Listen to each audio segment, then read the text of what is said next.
I want to talk about something for a minute. Why are so many people ignoring so much of what is wrong with Brandy Melville? I spent $300 at Brandy Melville, so let's see what I got and try everything on. I recently watched the documentary Brandy Hellville, and like most of you, I was absolutely disgusted. And I just wanted to have a little discussion of the things that I found to be most shocking. This is by no means a deep dive, and I will leave some links below of YouTubers that have done deep dives, as well as you can always watch the Brandy Hellville documentary. It is on HBO, and in Canada, you can watch it on Crave.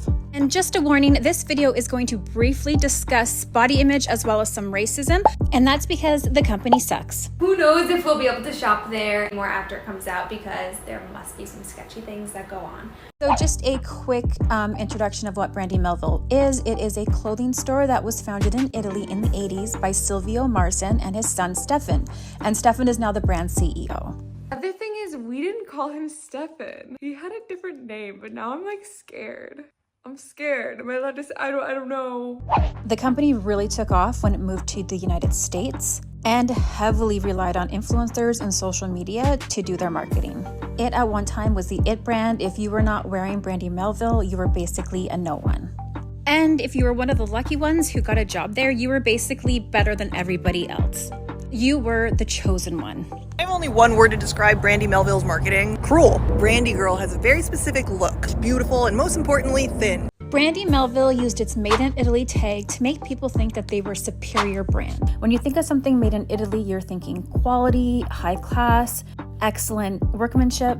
So yes, they never lied. The clothes are made in Italy, but the thing is, they're actually made in a town called Prato. According to the mayor, they actually have a lot of factories in the town that produce garments for fast fashion companies. So they are in no way being produced in the luxury style way that you would assume something would be if they were made in Italy. One disturbing thing that they are known for is their one size fits all sizing.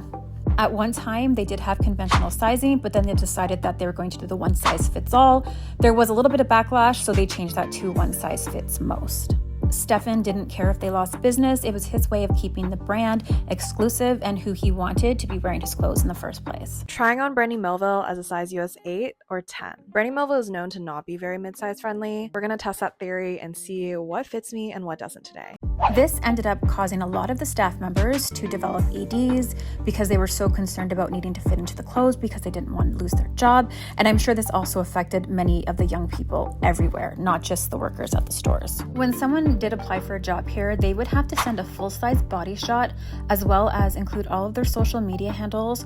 And that's really all that they would look at for hiring a person. There are still some things that they do. Like when I was getting hired, they asked for my Instagram handle, which I thought was so weird. Another thing that was absolutely disgusting is that it was very rare to see a person of color working in the actual store. Usually anybody of color would work in the stockroom. I'm sorry, but in today's world, how is that even a thing?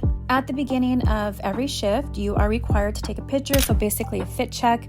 That gets sent to the owner of the company, and basically if he doesn't like how you look that day, you'd be fired. The staff were told that the reason for these pictures is just for styling purposes and just product development and ideas. One time we were closing and I asked, where do these photos that we take go?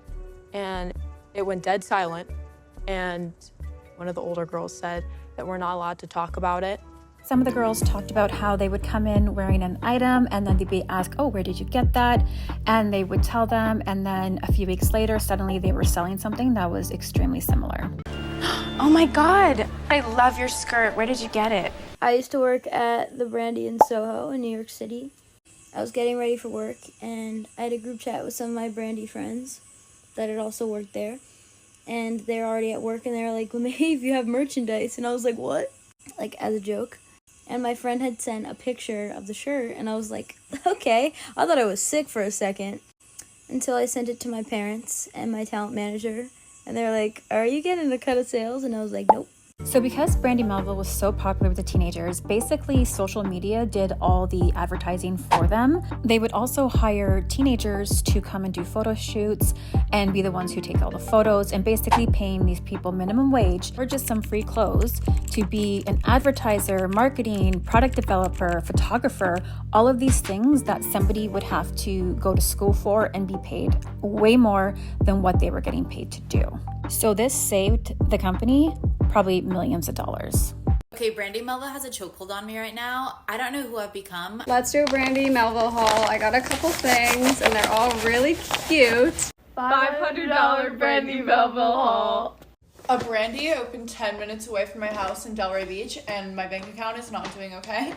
I thought I was obsessed with these trousers, but I got something better. Pink striped trousers! Some other perks of being a favorite in the eyes of the CEO, they were given access to car services and a New York City apartment. So basically at this apartment, you as a teenager can go and stay because maybe you're doing something in New York for the company and you don't know who's going to be in and out of there. There is a story of where a girl had come over from overseas and she was staying in the apartment, and then there was a middle-aged man in there. She had no clue who he was. He was staying there as well, and well, unfortunately, there was some essay that was involved later on, but she was too afraid to mention names because she did not want to lose her job. When the store opened in China, the toxic beauty standards of Brandy Melville got even worse, and the one size fits most got even smaller.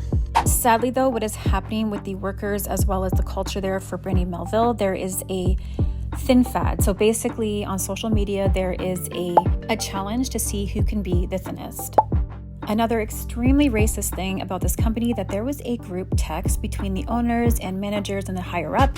In this group text, they would basically just send back and forth racist memes, things like Hitler, etc. I don't want to go into too much detail because my video will be taken down, so I definitely suggest watching the Brandy Hellville documentary to see exactly what they were doing. One of the former executives that was being interviewed, he had said, you know, you do it once, okay, but if it's consistent, then that's a problem.